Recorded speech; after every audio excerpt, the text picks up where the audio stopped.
രാമസിംഹൻജി എങ്ങനെയാണ്? കാരണം shave ഗാസയും shave ഒരുപാട് ഷേവിങ് കണ്ടുകൊണ്ടിരിക്കുന്ന ആളുകളാണ്, പ്രത്യേകിച്ച് മലയാളികളായിട്ടുള്ള നമ്മൾ. ഇനിയിപ്പോൾ ആർക്കും ഷേവ് ചെയ്യേണ്ട, ബംഗ്ലാദേശിന്റെ പേര് പോലും പറയാൻ പറ്റില്ല. പറഞ്ഞു കഴിഞ്ഞാൽ അതൊക്കെ ഇനിയിപ്പോ ഈ ലൈവ് കഴിയുമ്പോൾ തന്നെ ആർക്കെതിരെയൊക്കെ ഏതൊക്കെ രീതിയിൽ അറസ്റ്റ് വാറന്റും കാര്യങ്ങളും വരുമെന്ന് അറിയില്ല. കാരണം പ്രതികരിക്കുന്ന എല്ലാവരെയും ജയിലിൽ അടയ്ക്കുന്ന ഒരു സിസ്റ്റത്തിലേക്ക് ഇപ്പൊ മാറിയിട്ടുണ്ട്. അനങ്ങിയാൽ കേസ് എടുക്കുന്ന രീതിയിലാണ്. എനിക്കിപ്പോ ഈ കഴിഞ്ഞ ആഴ്ചയിൽ തന്നെ 3 കേസോളം വന്നു എന്നുള്ളതുണ്ട്. ഞാൻ ഒളിവിലിരുന്നു കൊണ്ടാണ് ലൈവ് ചെയ്യുന്നത് എന്ന് പച്ചയ്ക്ക് പറയേണ്ടതുണ്ട്. കാരണം നമ്മളെ പോലെയുള്ള ആളുകൾ ഇത്തരത്തിൽ പ്രതികരിക്കുമ്പോൾ അവനവന്റെ വീട്ടിൽ പോലും ഇരിക്കാൻ പറ്റാത്ത രീതിയിലേക്ക് മാറുന്നുണ്ട്. പല പ്രേക്ഷകരും ചോദിക്കാറുണ്ട്, ഞാൻ കാറിലിരുന്ന് വീഡിയോ ചെയ്യുന്ന സമയത്ത് എന്തുകൊണ്ടാണ് നീ നിന്റെ വീട്ടിൽ പോകാറില്ല എന്നൊക്കെ ചോദിക്കാറുണ്ട്. മാന്യ പ്രേക്ഷകരെ പറയാതിരിക്കാനാവില്ല. കാരണം ഈ കേരളത്തിൽ കൃത്യമായിട്ട് പ്രതികരിക്കുന്ന ആളുകളെ വീട് കയറി പൊക്കി പിടിച്ചുകൊണ്ട് ജയിലിൽ അടക്കുന്ന അവസ്ഥയിലേക്ക് മാറിയിട്ടുണ്ട്. അതുകൊണ്ട് തന്നെ കാറിലിരുന്ന് വീഡിയോ ചെയ്യേണ്ട അവസ്ഥയുണ്ട് ഞങ്ങളെ പോലെയുള്ള ആളുകൾ അനുഭവിക്കുന്നത്. ഞങ്ങൾക്കും നിങ്ങളെ പോലെ മര്യാദയ്ക്ക് ഒന്നും മിണ്ടാതെ വായിൽ പഴം തിരികി മിണ്ടാതെ പ്രതികരിക്കാതെ ഇരുന്നാൽ ഞങ്ങൾക്കും സ്വസ്ഥമായി കഴിയാനുള്ള വകകളൊക്കെ വീട്ടിലുണ്ട്. പക്ഷെ അത് ചെയ്യാതെ ഞങ്ങൾ റിസ്ക് ഏറ്റെടുത്തിരിക്കുന്നത് ആരെങ്കിലും ഒക്കെ പ്രതികരിക്കണ്ടേ എന്നുള്ളത് കൊണ്ട് തന്നെയാണ്. എങ്ങനെയാണ് രാമസിംഹൻ സാർ പറയാനുള്ളത്? എങ്ങനെയാണ് ഇതിന്റെ ഒരു നിരീക്ഷണം? ഞാനിത് വൈകിട്ട് ആലോചിച്ചത് സ്വല്പം സൈനൈഡ് കിട്ടുകയാണെങ്കിൽ വാങ്ങിച്ച് കയ്യിൽ വെക്കണം എന്നുള്ളതാണ്. സത്യം. കാരണം ഈ അവരുടെ വെട്ടും കുത്തും ഒക്കെ കൊണ്ട് മരിക്കുന്നതിന് ഭേദം അവര് വാതിൽക്കൽ എത്തുമ്പം ഇതങ്ങ് വായിലേക്ക് ഇട്ട് കഴിഞ്ഞാൽ, ടീച്ചറും വാങ്ങിച്ചു വെച്ചാൽ നല്ലതാണ് ടീച്ചറെ. നമുക്കൊരു ഞാൻ വാങ്ങി കരുതിയിട്ടുണ്ട്. സൈനൈഡ് വാങ്ങിച്ചു വെക്കണം. അല്ല സാറ്, സാറിനൊക്കെ പിന്നെ രക്ഷയുണ്ട്. കാരണം ഇപ്പൊ ജയസൂര്യൻ സാറും ഹരിച്ചേട്ടനും ഞാനും ഒക്കെ എങ്ങനെയാ ജീവിക്കുന്ന അറിയാൻ പറ്റില്ല. കാരണം അവിടെ ഒരു ഡെഡ് ബോഡിയുടെ ലിംഗ പരിശോധനയൊക്കെ നടക്കുന്നത് കണ്ടു. ഞങ്ങളതൊക്കെ പരിശോധിച്ചാൽ തീർന്നു. ഇല്ല, ഇതിപ്പോ ഒരു രക്ഷയില്ല. ഇത് ഇപ്പൊ നമുക്ക് നമ്മുടെ ജീവിതത്തിൽ ജാഗ്രതിച്ചപ്പോ ഞാനൊക്കെ വഴി പോകുമ്പോ ഒരു ചായ കുടിക്കാൻ പറ്റാത്ത അവസ്ഥയാണ് നമുക്കുള്ളത്. ഒരു തട്ടുകടയിൽ കയറി ഒരു ചായ കുടിക്കുമ്പോ അവിടെ നിന്നുള്ള രൂക്ഷമായ നോട്ടം, എടാ പുല്ലേ നിന്നെ ഞങ്ങൾ ശരിയാക്കി തരാമെന്ന് പറഞ്ഞിട്ടുള്ള നോട്ടം അനുഭവിക്കുന്നവരാണ് നമ്മള്. ഇപ്പൊ നമുക്കറിയാം, ജയന്ദ്രൻ സാറ് പറഞ്ഞ വരി കാര്യങ്ങൾ അത്ര ഈസി ഒന്നുമല്ല. മുസ്ലിമായി ജീവിച്ചതുകൊണ്ട് എനിക്കും ടീച്ചർക്കും അതിന്റെ കാര്യങ്ങൾ അറിയാം. ഇപ്പൊ ഇന്ന് ബംഗ്ലാദേശിൽ നടക്കുന്നത് 1921 ഈ മലപ്പുറത്ത് നടന്നതാണ്. ഒരു വ്യത്യാസം, മനുഷ്യനെ തൊലി ഉരിഞ്ഞ് ഈ ഇവിടെ നിന്ന് മുക്കം വരെയുള്ള റോഡ് സൈഡിൽ ഈ 2 കൈ കൂട്ടിക്കെട്ടി ഈ തൊലി ഉരിയെന്ന് പറയുന്നല്ലോ എങ്ങനെയാണെന്നറിയോ? ചൂടുവെള്ളത്തിലേക്ക്, തിളച്ച വെള്ളത്തിലേക്ക് മുക്കിയിട്ട് ഈ മനുഷ്യന്റെ സ്കിൻ ഇങ്ങനെ പുറത്തേക്ക് വരുമ്പോ അത് വാളുകൊണ്ട് വടിച്ചു മാറ്റിയിട്ട് പച്ചമുളക് അരച്ച് തേച്ചിട്ട് റോഡുകളിൽ തൂക്കിയിട്ടിരുന്നു. അത് കണ്ട ബ്രിട്ടീഷുകാർ അതിനെ കുറിച്ച് എഴുതിയിട്ടുണ്ട്. സ്ത്രീകളുടെ മുല 2 ജീവനോടെ കുറിച്ച് മാറ്റിയിട്ടുണ്ട്. അതേപോലെ തന്നെയാണ് തൂർ കിണറിൽ മനുഷ്യൻ മരിക്കാതെ ഒരാഴ്ചത്തോളം കിടന്നിട്ട് നിലവിളി കേട്ടിട്ട് അവിടേക്ക് വലിയ മുളങ്കമ്പ് കൊണ്ടുപോയി ചെത്തിക്കൂർപ്പിച്ച് ഈ കിണറ്റിലേക്ക് കുത്തി കുത്തി കുത്തി ജീവന്റെ അവസാനത്തെ തുടിപ്പൊന്ന് അവസാനിപ്പിച്ചതായി നമ്മുടെ ചരിത്രം രേഖപ്പെടുത്തിയിട്ടുണ്ട്. ഇത് ഇന്ന് തുടങ്ങിയതല്ല, മുഹമ്മദ് തുടങ്ങി വെച്ചതാണ്. മുഹമ്മദ് തുടങ്ങി വെച്ച ആ രീതി, കാടൻ രീതി, അത് തന്നെയാണ് 21-ലും ഇപ്പൊ ഈ ബംഗ്ലാദേശിലും നാളെ കേരളത്തിലും ആവർത്തിക്കാൻ പോകുന്നത്. ഒരു സംശയമില്ല.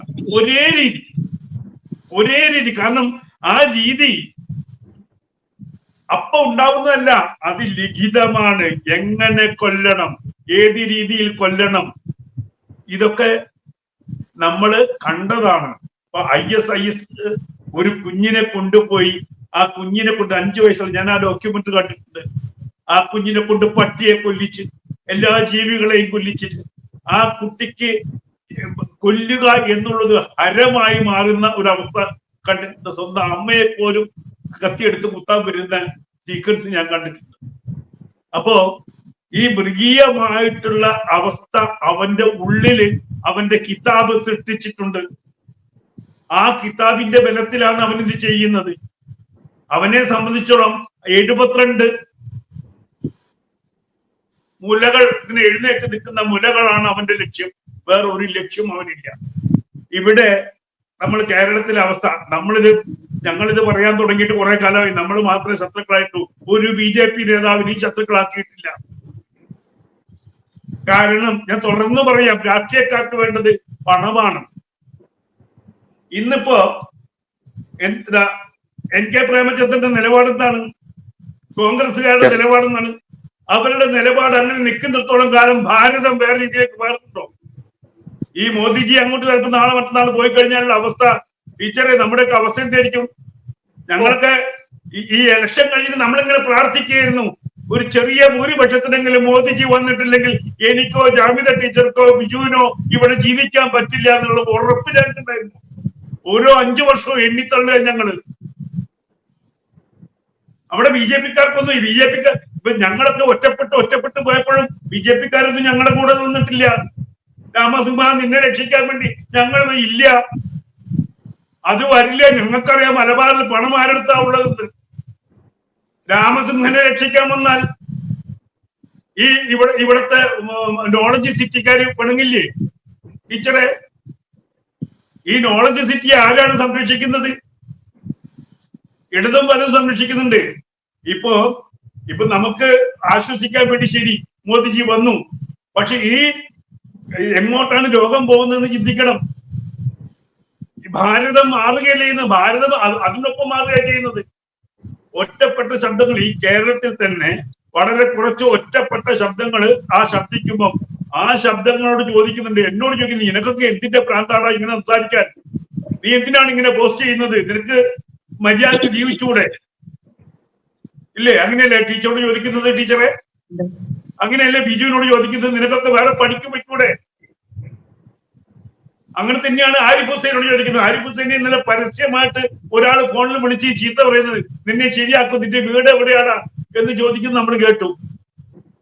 അത് ഭാരതത്തിലേ പറ്റുള്ളൂ. എന്നെ കൊല്ലുമെന്ന് പറഞ്ഞ് ഭീഷണിപ്പെടുത്തിയവർക്കെതിരെ പോലീസിൽ കേസ് കൊടുത്തിട്ട് കഴിഞ്ഞ ആഴ്ച വന്ന് പറഞ്ഞു, ആ കേസ് ഞങ്ങൾക്ക് മുന്നോട്ട് കൊണ്ടുപോകാൻ പറ്റില്ല, ഞങ്ങൾക്ക് ട്രേസ് ചെയ്യാൻ പറ്റുന്നില്ല. ഏത് കേരളത്തിലെ ഒരു ഫോൺ നമ്പർ സഹിതം ഈ കേരള പോലീസിന് കൊടുത്തിട്ട് നമുക്ക് ട്രേസ് ചെയ്യാൻ പറ്റുന്നില്ല. അഫ്ഗാനിസ്ഥാനിലെ വീഡിയോസ് മുഴുവൻ നമുക്ക് പുറത്ത് ഒന്ന് ഷെയർ ചെയ്യാൻ പോലും പറ്റൂല.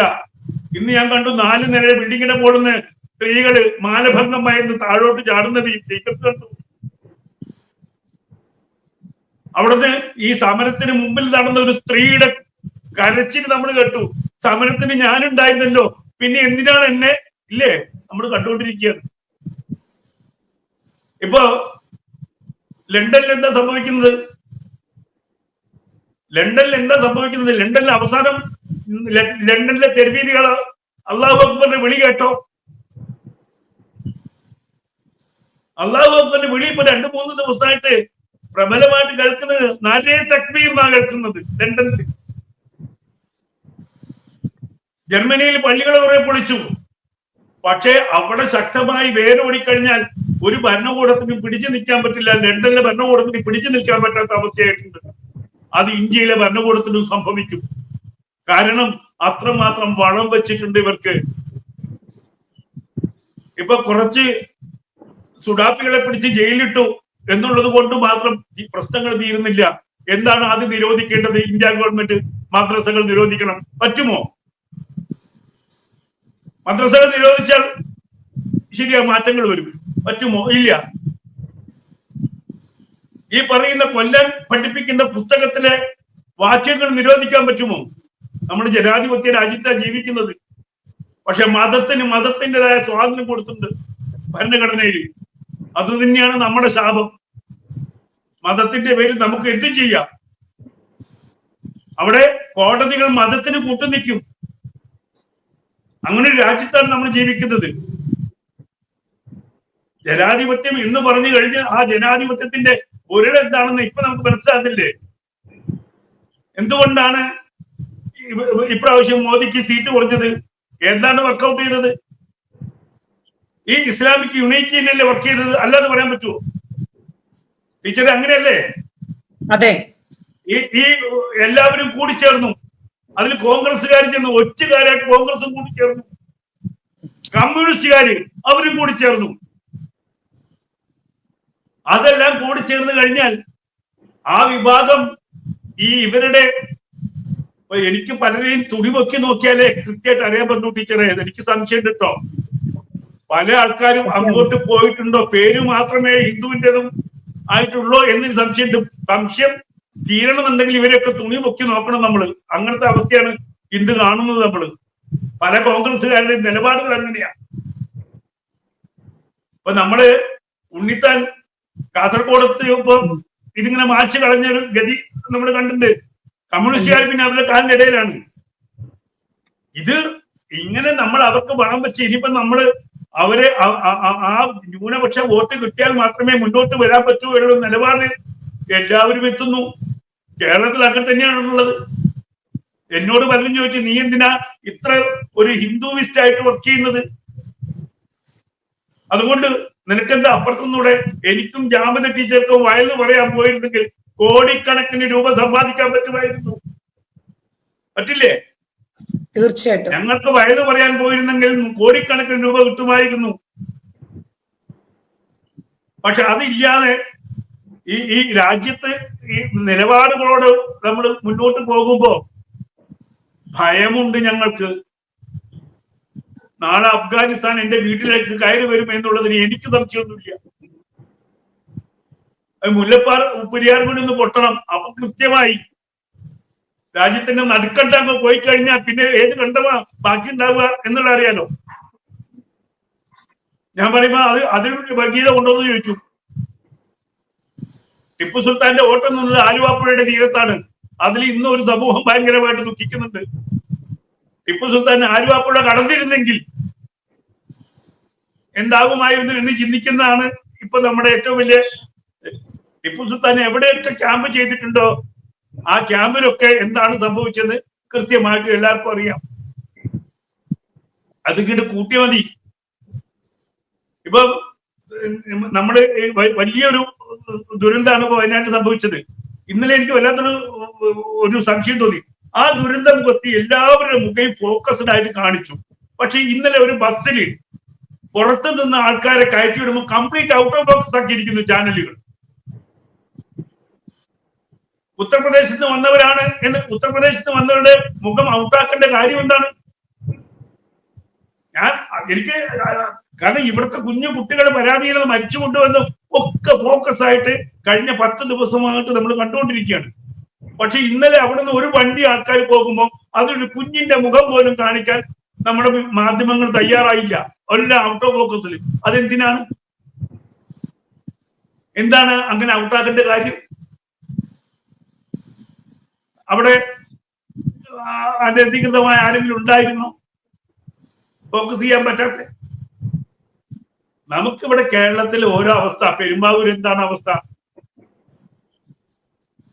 പാലായിൽ എന്താ? ഈരാറ്റുപേട്ടയിൽ എന്താണ് അവസ്ഥ? നമുക്ക് അങ്ങോട്ട് പോയി കായംകുളത്ത് എന്താണ് അവസ്ഥ? തിരുവനന്തപുരത്ത് എന്താണ് അവസ്ഥ? ഇതൊക്കെ ചിന്തിച്ചിട്ട് വേണം നമ്മൾ സംസാരിക്കാൻ. ഭയപ്പെടാതെ ഒരു മിനിറ്റ് മുന്നോട്ട് പോകാൻ പറ്റുമോ നമുക്ക്? ടീച്ചറുടെ വീട്ടിൽ എത്ര ക്യാമറ ഉണ്ട് ടീച്ചറെ? ആ ക്യാമറയുടെ കോഡ് പോലും ഒട്ടിച്ചു കൊണ്ടുപോയില്ലേ? ആ 8 ക്യാമറ എനിക്കുണ്ട്. എന്ത് കാര്യമുണ്ട്? എന്റെ പേര്, ടീച്ചറുടെ പേര്, ഇതൊക്കെ സ്റ്റേറ്റ് ഇന്റലിജൻസിന്റെ സെൻട്രൽ ഇന്റലിജൻസിന്റെ പേരുണ്ട്. എന്റെ അടുത്ത് വന്ന് പറയുന്നു നിങ്ങൾക്ക് ഭീഷണി സാധാരണ ഭീഷണിയല്ല, പെരുത്ത് ഭീഷണിയുണ്ട്. അപ്പൊ അങ്ങനെ ഈ കേരളത്തിൽ നമ്മൾ ഭീഷണിക്ക് താഴെ താമസിക്കുമ്പോൾ നമ്മൾ അങ്ങ് ബംഗ്ലാദേശിലേക്ക് നോക്കണോ എന്നുള്ള. ബംഗ്ലാദേശിൽ ഒന്നും ചെയ്യാൻ പറ്റില്ല. ആകെ കൂടി നമ്മൾ ചെയ്തു വെച്ചിരിക്കുന്ന കാര്യമുണ്ട്. അവിടെ നിന്ന് വരുന്നവർക്ക് ഇവിടുത്തെ പൗരത്വം കൊടുക്കാം, അതിർത്തി തുറന്നിടുക, എന്നിട്ട് തുണി പൊക്കി നോക്കിയിട്ട് അകത്ത് കയറ്റണം. ഞാനിങ്ങനെ പറഞ്ഞുകൊണ്ട് നാളെ ചിലപ്പോ കേസെടുക്കാം. തുണി പൊക്കി നോക്കിയിട്ട് അകത്തേക്ക് കയറ്റണം. എടുക്കട്ടെ സാർ. ഇല്ലെങ്കിൽ ഇപ്പൊ പശ്ചിമ ബംഗാളിൽ എന്താണ് സംഭവിക്കുന്നത് നമുക്ക് എല്ലാവർക്കും അറിയാം ഇല്ലേ? നമ്മൾ പശ്ചിമ ബംഗാളിൽ കണ്ടു, ആസാമിൽ എന്താ സംഭവിക്കുന്നത് കണ്ടു. നമ്മുടെ population, Hindu population, Christian population ഒന്ന് അളന്ന് കൂട്ടിയിട്ട് വേണം നാളെ ഭാരതത്തിലേക്ക്. എന്റെ പൊന്ന് രാഘവൻ സാറേ, ഈ ബംഗ്ലാദേശും നമുക്ക് വേണ്ട, പാകിസ്ഥാനും വേണ്ട. അതുകൂടി വന്നാലുള്ള അവസ്ഥ എന്തായിരിക്കും? ഞങ്ങൾക്ക് ഞങ്ങളുടെ പൂർവ്വ അവസ്ഥ അറിയാവുന്നതുകൊണ്ടായി പറയുന്നത്. ഞങ്ങൾക്കറിയാം ഇത് വേരോടെ പിഴുതു മാറ്റാൻ പറ്റുന്നതല്ല. കാരണം ഇത് മസ്തിഷ്കത്തിൽ കയറ്റി വെച്ച് കൃത്യമായിട്ട് കോൺക്രീറ്റ് ചെയ്യപ്പെടാൻ ഞാനും ജാമ്യ ടീച്ചറൊക്കെ ഇതിന്ന് വിട്ടുപോരാൻ 10-20 കൊല്ലം എടുത്തു. ഇതിന്റെ ഓരോ കല്ലും ഇളക്കി മാറ്റാൻ. ഞങ്ങളും ജിഹാദിസ്റ്റുകളായിരുന്നു. എനിക്കും അമ്പലത്തിനോട് വെറുപ്പായിരുന്നു. കാഫിറുകളെ നോക്കി ഞാൻ ചിരിക്കുമ്പോഴും എന്റെ ഉള്ളില് അവനെ കൊല്ലണം, അവന് ഇല്ലാണ്ടാവണം എന്നുള്ള ആഗ്രഹത്തിൽ ജീവിച്ച ആൾക്കാരാണ് ഞങ്ങൾ 10-40 കൊല്ലം. ഇത് തുറന്നു പറയുന്നതിൽ ഒരു ബുദ്ധിമുട്ടും ഇല്ല. അതുകൊണ്ട് സൂക്ഷിക്കണം. ഹൈന്ദവര്, ക്രിസ്ത്യാനികൾ സൂക്ഷിക്കണം.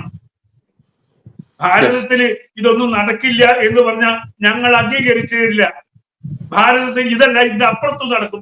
ഈ മലബാറില്, അതായത് ഇവിടെ ഈ കാന്തപുരം ഉസ്താദിന് ഒരു രേഖയും ഇല്ലാതെ, ഒരു അനുമതിയും ഇല്ലാതെ 100 കണക്കിന് ഏക്കർ സ്വന്തമാക്കിയിട്ട് കുന്നിടിച്ച് അവിടെ നോളജ് സിറ്റി ഉണ്ടാക്കാൻ പറ്റുമെങ്കിൽ അതിന്റെ അപ്പുറത്തും 1000 ഏക്കർ 1000 ഏക്കറിൽ 1000 കോടിക്ക് 17 പേര് ആ കെട്ടിടം നിർമ്മിക്കുന്നതിനിടെ ബിജെപിക്കാരും ചെറുവിരൽ ഇറക്കിയിട്ടില്ല. അതിന്റെ പുറകെ അതിന് കേസ് കൊടുത്ത ഒരു മനുഷ്യനുണ്ട്, കുറെ നടന്ന് ഹൈക്കോടതിയിലൊക്കെ പോയി. ആ മനുഷ്യൻ അവസാനം വന്നിട്ട് കണ്ണിലൂടെ കണ്ണുനീര് ഒലിപ്പിക്കുന്നത് ഞാൻ കണ്ടിട്ടുണ്ട്. എല്ലാവരും ആ മനുഷ്യനെ ഇല്ലാണ്ടാക്കി. കാരണം ഈ ഉസ്താദിന്റെ അടുത്ത് പണം അടിക്കാത്ത ഒരാളും ഇവിടെ ഇല്ല. അത് സത്യമാണ്. അത് അംഗീകരിച്ചു കൊടുത്തിട്ട് വേണം. അതുകൊണ്ട് ഞങ്ങൾക്ക് ഭയമുണ്ട്. ബൈജു ഭയക്കണം, ജാമ്യ ടീച്ചർ ഭയക്കണം. ജയസൂര്യൻ നാളെ ഒരു 5 മുൻകൂർ ജാമ്യം എടുക്കണേ. ഇല്ല, ഞാൻ ഇനി അവിടെ പോയി മരിക്കാതെ ജാമ്യം എടുക്കുന്ന പ്രശ്നമില്ല. എന്നെ കൊണ്ടുപോയാൽ ഞാൻ അവിടെ കിടക്കും. അതിനകത്ത് പോലീസുകാരുടെ തല്ലുകൂടി ആണ് വിധിയെങ്കിൽ അത് ആകട്ടെ. കാരണം ഇത് പറയാനുള്ളത് പറയാതെ ഇനിയും മുന്നോട്ട് പോയി കഴിഞ്ഞാൽ ഓരോ നമുക്ക് വരുന്ന ഞാനെന്താ ഇന്ന് നമ്മളൊരു പോസ്റ്റ് ഇട്ടത്, ബംഗ്ലാദേശിലെ ഹിന്ദുവിനെ രക്ഷിക്കണം. എത്ര മയ്യും എത്ര പൂവും ഞാൻ കേട്ട് കഴിഞ്ഞെന്നറിയപ്പോ. ആ രാജ്യത്താണ് നമ്മൾ ജീവിക്കുന്നത്. നമ്മൾ എന്താ പറഞ്ഞിരിക്കുന്നത്? അവിടുത്തെ ന്യൂനപക്ഷമായ ഹിന്ദുവിനെ രക്ഷിക്കണം. നമ്മൾ പാകിസ്ഥാനിലെ ന്യൂനപക്ഷമായ ഹിന്ദുവിനെ രക്ഷിക്കണം. അത് പറഞ്ഞതിനാണ് ഈ ഇന്ത്യ മുഴുവനും കത്തിക്കാൻ ശ്രമിച്ചത്. നമ്മൾ കണ്ടോണ്ടിരിക്കില്ലേ? ആ കത്തൽ അന്ന് ഇന്ത്യ കത്തണ്ടായിരുന്നു, പക്ഷെ അത് ചെന്ന് വിട്ടത് ബംഗ്ലാദേശിലാണ്. അതാണ് സത്യം. ഇന്ത്യയിൽ എന്തോ ഭാഗ്യം കൊണ്ട് നടന്നില്ല.